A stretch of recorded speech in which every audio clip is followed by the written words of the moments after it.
Good evening. Welcome to Loveworld USA News. I'm TGK Andre. First, let's take a quick look at the top stories this evening. MS-13 leader linked to murder of ex-Honduran president's son arrested in Nebraska. Judge rejects release of pro-Trump clerk in 2020 election case. Democrats move to block Trump $1 coin as Treasury prepares semi-quincentennial design. Senators unveil new bill to criminalize online coercion of minors. And the University of Oklahoma rocked by new bias allegations after Christian student punished. And now to the news. A suspected MS-13 leader believed to have overseen a gang kill squad tied to the assassination of the son of a former Honduran president has been arrested in Nebraska, authorities said. Gerson Emira Cuadra Soto, 33 years old, known as Fantasma, was taken into custody Monday in Grand Island, about 150 miles west of Omaha, on immigration-related charges following an FBI-led investigation.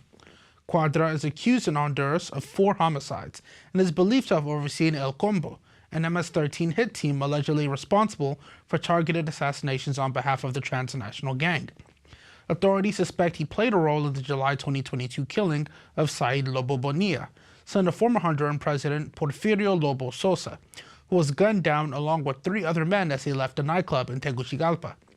Prosecutors say Cuadra fled Honduras after the quadruple killing and was later released from custody there after officials were paid $125,000 in bribes.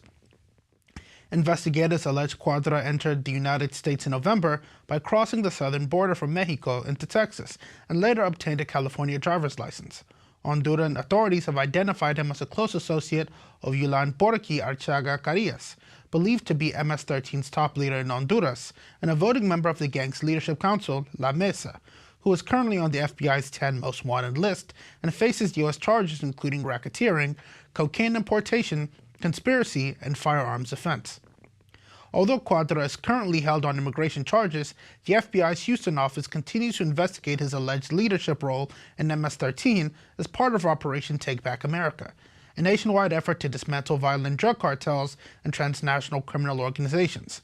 In February, President Donald Trump designated MS-13 and several other major criminal organizations as foreign terrorist organizations, expanding federal tools to pursue gang leaders and operatives operating outside the United States.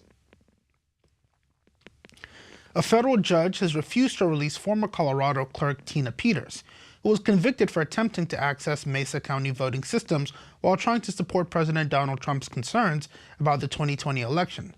Peters, 70 years old, is serving a 9-year sentence and argued her free speech rights were violated, but Judge Scott Varhaluk said the issue must be resolved by Colorado courts first. Peters has long maintained she was exposing wrongdoing, not committing it. President Donald Trump has called her a political prisoner and condemned the case as part of a broader effort by Democrats to silence those who question the 2020 election. His administration has attempted, unsuccessfully, to move her into federal custody. Because Peters was convicted on state charges, federal intervention is limited. Colorado's Democrat governor, Jared Polis, has already stated he will not pardon her under any deal with President Donald Trump, keeping the case tied firmly within state control. Supporters argue Peters is being punished far more harshly than violent offenders in the state, while critics say she knowingly allowed unauthorized access to election equipment. Her appeal remains active in Colorado's courts as the legal fight continues. Watch this. A request to release Tina Peters, a former Republican county clerk in Colorado. Peters is 1 year into a 9-year sentence. She was convicted of participating in a scheme to breach her county's secure voting systems to support false fraud claims. Peters argued her constitutional rights were violated at trial, but a judge ruled the issue must first be decided by Colorado courts. The Trump administration has tried to intervene to get Peters out of prison, but because her crimes were prosecuted at the state level, there is little they can do. Democratic senators are pushing legislation to stop the Treasury Department from minting a new $1 commemorative coin featuring President Donald Trump. Senators Jeff Merkley and Catherine Cortez Masto plan to introduce the Change Corruption Act, which would ban currency showing any living or sitting president. The move comes as the Treasury highlights early draft designs celebrating America's 250th anniversary. The proposed coin, part of the semi-quincentennial collector series, shows President Donald Trump before an American flag, resembling imagery from last year's assassination attempt in Pennsylvania. Treasury officials say the design reflects the nation's resilience and noted that a final version has not yet been selected. The agency maintains full legal authority to create such collectible coins. Supporters say commemorative coins have long marked major national milestones and generated substantial revenue for the government. The mint's past runs, including Harriet Tubman and Greatest Generation coins, sold tens of thousands, with earlier programs like the 1986 Statue of Liberty coin reaching more than 15 million sales. Republicans argue Democrats are using the bill to score political points rather than support national heritage. With President Donald Trump leading the country into its 250th anniversary, the Treasury emphasizes that its coin program honors history, not politics. Administration officials say attempts to block the design reflect ongoing partisan hostility toward the president, even as commemorative coins for past leaders have faced no similar opposition. Two senior senators, Republican Chuck Grassley and Democrat Dick Durbin, have introduced a landmark bill that would make it a federal crime to coerce minors into self-harm or violence online. The proposal follows years of rising attacks from extremist networks like 764, which pressure teens to live stream self-harm and suicide. Federal officials say current law does not clearly criminalize this type of coercion, limiting the Justice Department's ability to act. The proposed ECCHO Act would allow penalties of up to life in prison for offenders who push minors to attempt suicide or commit violence, including harming others or animals. Lawmakers say the bill directly targets digital gore groups like 764, which the FBI has labeled one of the most dangerous threats to U.S. teenagers. The National Center for Missing and Exploited Children has logged more than 2,000 related cases this year alone. The legislation follows the case of 13-year-old Jay Taylor, who died by suicide after a 764 member allegedly threatened and manipulated him online. Germany has already charged the suspect, known as White Tiger, with more than 200 offenses. U.S. officials and former investigators say a federal law mirroring Germany's approach is urgently needed to prosecute similar cases at home. Grassley and Durbin are also introducing two additional child safety bills, including one targeting online sextortion. While several states and Congress have passed related protections, lawmakers say none directly address coerced self-harm, a rapidly evolving threat. The committee hearing this week will feature testimony from child safety advocates, a former federal prosecutor, and a mother whose teenage son died after online exploitation. The news will be back after this break. Don't go anywhere.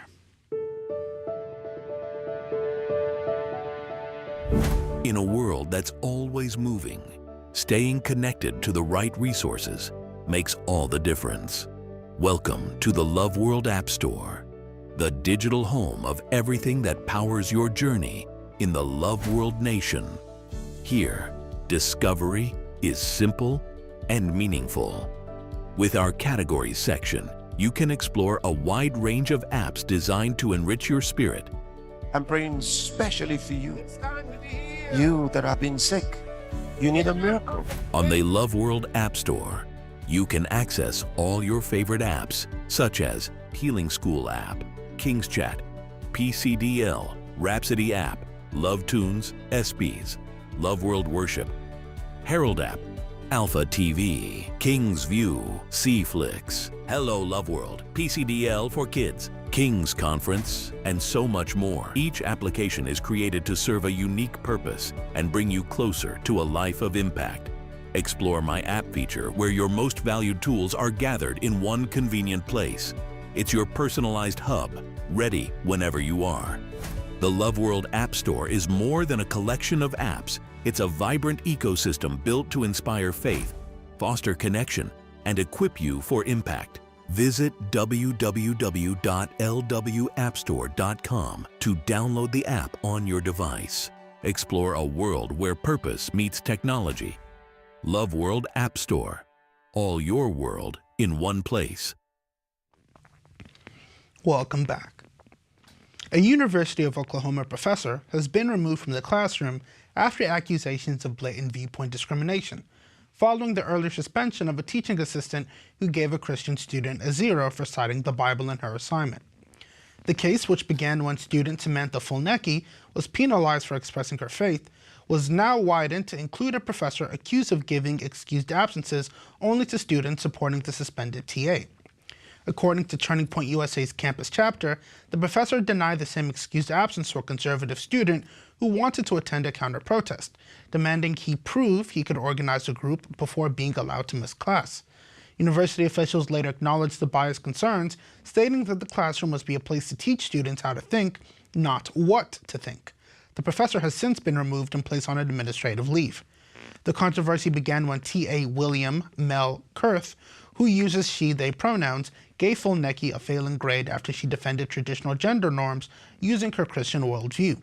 The rubric for the assignment did not require empirical citations, yet Kurth faulted her for not using them and for expressing views Kurth called offensive, despite the assignment being a reaction essay.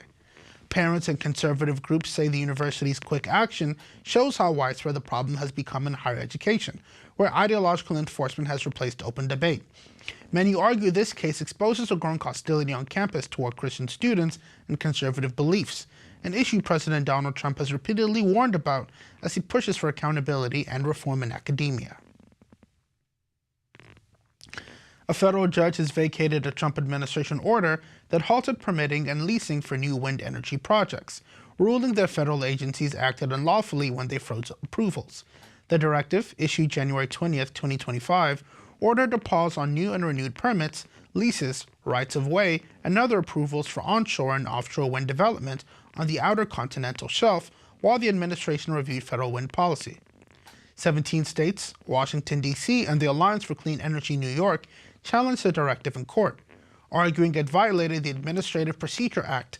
U.S. District Judge Patty Saris agreed, filing that the agency's implementation of the so-called wind order was arbitrary and capricious, and contrary to law, because regulators stopped processing permits solely on the basis of the presidential memo without providing an independent explanation or analysis. Saris wrote that the record showed federal agencies had not reasonably considered relevant issues before halting approvals and candidly conceded that the president's direction was the only factor they relied on. The ruling effectively ends the nationwide freeze and requires agencies to resume processing wind permits within a reasonable time frame. Democratic state officials, including New York Attorney General Letitia James and Massachusetts Attorney General Andrea Joy Campbell, praised the decision as a win for expanding wind power, advancing state climate targets, and preserving related jobs and investments in their regions. The White House defended President Trump's original order, saying it was intended to correct what it described as preferential treatment for offshore wind under prior policy, and to reassess impacts on energy reliability, costs for consumers, marine life, fisheries, and ocean conditions. The administration has framed its broader energy agenda as an effort to roll back Biden-era regulations, expand domestic production, and prioritize what it calls energy dominance across oil, gas, nuclear, and renewables. The U.S. Food and Drug Administration has recalled roughly 11,100 bottles of the blood pressure medication Ziac after testing revealed trace contamination with the cholesterol drug ezetimibe. The recall, announced December 1st, affects 2.5 milligrams and 6.25 milligram tablets manufactured by Glenmark Pharmaceuticals in New Jersey. The FDA classifies the recall as Class 3, meaning the exposure is unlikely to cause serious health effects. The affected bottles include 30, 100, and 500 count packages, with expiration dates between November 2025 and May 2026. Regulators said the contamination likely stemmed from shared manufacturing equipment. Ziac combines bisoprolol fumarate and hydrochlorothiazide, commonly prescribed together to control blood pressure and reduce heart attack and stroke risks. Bisoprolol helps regulate the heartbeat, while hydrochlorothiazide removes excess fluid from the body. Glenmark Pharmaceuticals did not immediately respond to requests for comment. The FDA urged patients with affected bottles to stop use and return the medication to their pharmacy for proper disposal or replacement. The news continues after this break. Stay with us. It's easy to set up, quick to start, and packed with value. Smarter streaming starts here with the Alpha TV Stick. Just plug and stream anytime, anywhere. Discover a curated lineup of content designed to inspire, live broadcasts and global events, inspirational films and series, children's programming, healing and teaching sessions, all on demand. With millions of downloads worldwide, the Alpha TV app is transforming lives across the globe. And now, we're on a mission to reach 1 billion downloads of the Alpha TV app, and you can be part of it. Join the global wave with 1 billion Alpha TV app downloads worldwide. Bring the higher life into every home. Order your Alpha TV stick today and experience smarter streaming. Alpha, the higher life is here. Welcome back. Ukrainian President Volodymyr Zelensky met Pope Leo at Castel Gandolfo on Tuesday as part of a rapid series of talks with European leaders about a revised U.S.-backed peace plan. The Pope pressed for continued dialogue and said current diplomatic efforts must produce a just and lasting peace, while also raising concerns by Ukrainian POWs and children taken from their families. Zelensky, who also met Italy's Prime Minister Giorgia Meloni today, visited leaders in London on Monday, including British Prime Minister Keir Starmer, French President Emmanuel Macron, and German Chancellor Friedrich Merz. Their discussions center on the updated 20-point U.S. proposal aimed at ending Russia's invasion. Zelensky said key issues, especially territorial control and future security guarantees, remain unresolved. He stressed that the U.S. must provide the strongest security backing, noting Washington has responded positively so far. The Ukrainian leader said additional support from Europe's coalition of the willing is essential but still undefined, particularly regarding how they would respond if Russia launched future aggression. Meanwhile, European leaders are pressuring Belgium to approve a plan letting the EU seize nearly $224 billion in frozen Russian assets and send the money to Ukraine. But Belgium's prime minister fears the move could provoke Vladimir Putin, warning it might be seen as an act of war. The assets are sitting in a Brussels financial institution, putting Belgium directly in the crosshairs if Russia retaliates. Let's take a look. Ukrainian President Zelensky traveling through Europe this week, today meeting with Pope Leo near Rome. The two waving from the balcony of the papal residence after calls from Pope Leo for a ceasefire. Nella martoriata Ucraina. As Russia continues its barrage on Ukraine. Zelensky has also met with the leaders of the UK, France, and Germany, discussing their approaches to the latest version of the U.S. proposed peace deal to end Russia's war. Zelensky saying he cannot and will not concede any more land to Russia, which was a key part of the Trump administration's draft 28-point peace plan and the main sticking point in the talks. Trump lashing out at European leaders, calling them weak and Europe decaying, urging Zelensky to accept the deal in an interview with Politico, saying Russia has the upper hand. He's going to have to get on the ball and start accepting things, you know, when you're losing, because you're losing.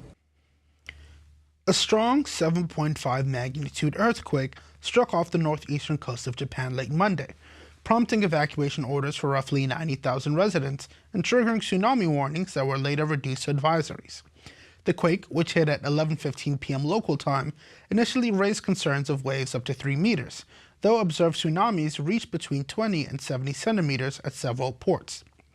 The Japan Meteorological Agency said the quake's epicenter was about 80 kilometers off Aomori Prefecture, at a depth of 54 kilometers. The tremor registered an upper 6 on Japan's seismic intensity scale in Hachinohe, strong enough to knock down heavy furniture and cause structural damage.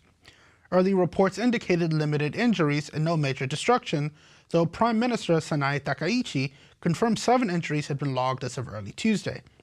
Rail services in the region were suspended, and temporary power outages were reported by Tohoku Electric Power before being largely restored. Both Tohoku and Hokkaido Electric Power said no irregularities occurred at nuclear facilities.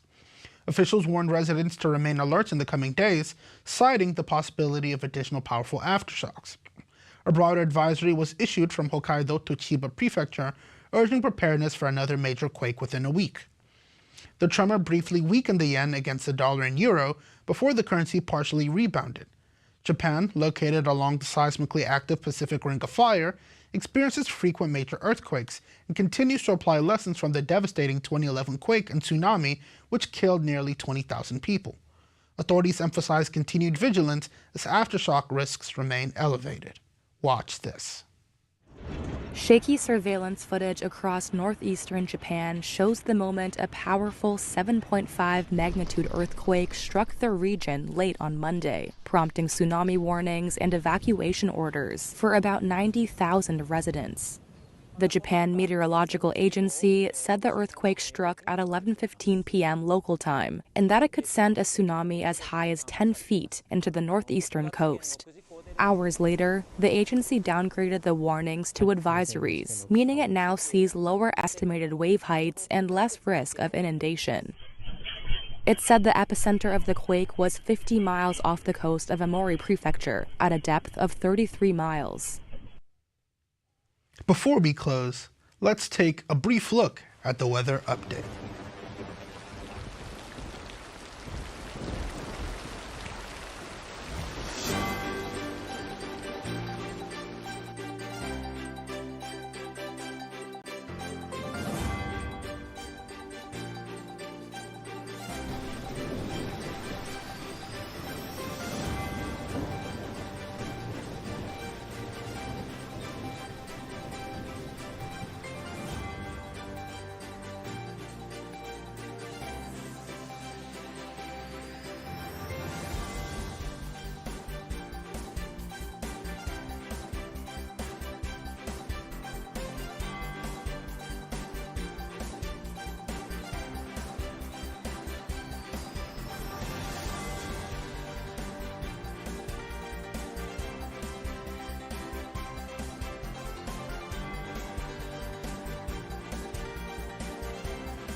And to end the news today, a quick recap of the headlines. MS-13 leader linked to murder of ex-Honduran president's son arrested in Nebraska. Judge rejects release of pro-Trump clerk in 2020 election case. Democrats move to block Trump $1 coin as Treasury prepares semi-quincentennial design. Senators unveil new bill to criminalize online coercion of minors. And the University of Oklahoma rocked by new bias allegations after Christian student punished. And that's the news for today. Join us at the same time tomorrow for more news. I'm TGK Andre. Good night, God bless you, and God bless the United States of America.